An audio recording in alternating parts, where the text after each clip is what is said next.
রাজধানী ঢাকার মিরপুরের একটি গার্মেন্টস কোম্পানির সিনিয়র মার্চেন্টার ঝুমুর কান্তি বাউল প্রতিদিনের ন্যায় বৃহস্পতিবার সকালে অফিস যাওয়ার উদ্দেশ্যে নরসিংদী থেকে ঢাকাগামী মেল ট্রেনে ওঠেন।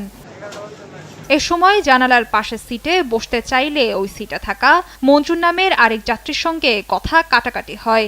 হার্টের অসুস্থ রোগী জানিয়ে অনুরোধ করলেও রাজি হননি ওই যাত্রী।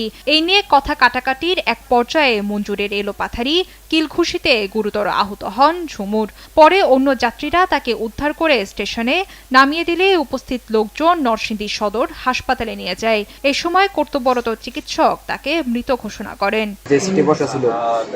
কাটছে, তুমি উঠতে বলছে, উঠতে বলার পর ওনাকে আপনার ঘুষি দেওয়া হয়েছে। কথা কাটাকাটির মধ্যে একটা ঘুষি দেওয়া হয়েছে। ঘুষি দেওয়ার পরে উনি অজ্ঞান হয়ে গেছে। অজ্ঞান হয়ে যাওয়ার পর যাত্রী যারা ছিল ওনাকে হাসপাতালে নেওয়ার জন্য বাইরে নামা দিয়ে গেছে। ওনাকে কেন্দ্র করে ওই লোকটাকে হঠাৎ করে তার বুকে ঘুষি মারে। এই ঘুষিতে সে নিচে বসে যায়, পড়ে যায়। তারপর তারা ধরাধরি করে তাকে স্টেশনে ফেলে রেখে তারা চলে যায়। কত বড় মর্মান্তিক, কত বড় নির্মম হলে মানুষ তা করতে পারে। তুচ্ছ ঘটনাকে কেন্দ্র করে এমন মৃত্যু মেনে নিতে পারছেন না স্বজন ও তার বন্ধুরা। তার পরিবারে নেমে এসেছে শোকের ছায়া।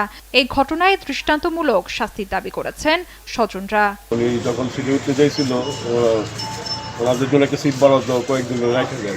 উনি বসতে গেছিল। পরে এক লোক এসে বললো যে এই সিট আপনার বসবেন না, আমার মহিলা বলবে। এই নিয়ে উনি পরে বললো যে ভাই আমি তো প্রতিদিন এখানে বসে আছি, আর সিট তো ফাঁকা, আমি বসছি। তারপরে ওই লোক একটা বললো যে তুই বসবি কেন, তুলে পাতালি ঘুষি মারা শুরু করলো, লাচি মারছে। আমি সরকারের কাছে বিচার চাই। আমি আমার ছেলে তো পাবো না, কিন্তু তার অতি কঠিন বিচার চাই আমি। আমার ছেলে আমার কাছে আমার কিছু নেই। আপনারা এটা দেখবেন, সবার কাছে আমার অনুরোধ, আমরা যাতে এটা বিচার করতে পারি। এদিকে ট্রেনটি নরসিংদী রেল স্টেশন ছেড়ে গেলে অভিযুক্ত যাত্রী মঞ্জুর আহমেদ সেই ট্রেনে চড়ে কমলাপুর রেল স্টেশনে পৌঁছায়।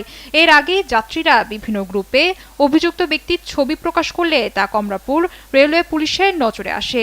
পরে ট্রেনের ভিতর থেকে সকাল 8:30টায় তাকে গ্রেপ্তার করে রেলওয়ে পুলিশ। হাসপাতাল নেওয়ার পর মারা যায়। তারপরে যার সাথে মারামারি হয়েছে সে ঢাকা থেকে অ্যারেস্ট হয়। এখন তারা যার সাথে মারামারি হয়েছে ওই লোকটা পুলিশের হেফাজত আছে বর্তমানে। কারণ আসামি ঢাকা রেলওয়ে থানায় আছে, সেখান থেকে আনতে গেছে। আর আমরা এখানে সুরতাল করতে আসছি। এই ঘটনায় আইনি ব্যবস্থা নেওয়া হচ্ছে বলে জানিয়েছেন স্টেশন মাস্টার ও রেলওয়ে পুলিশ।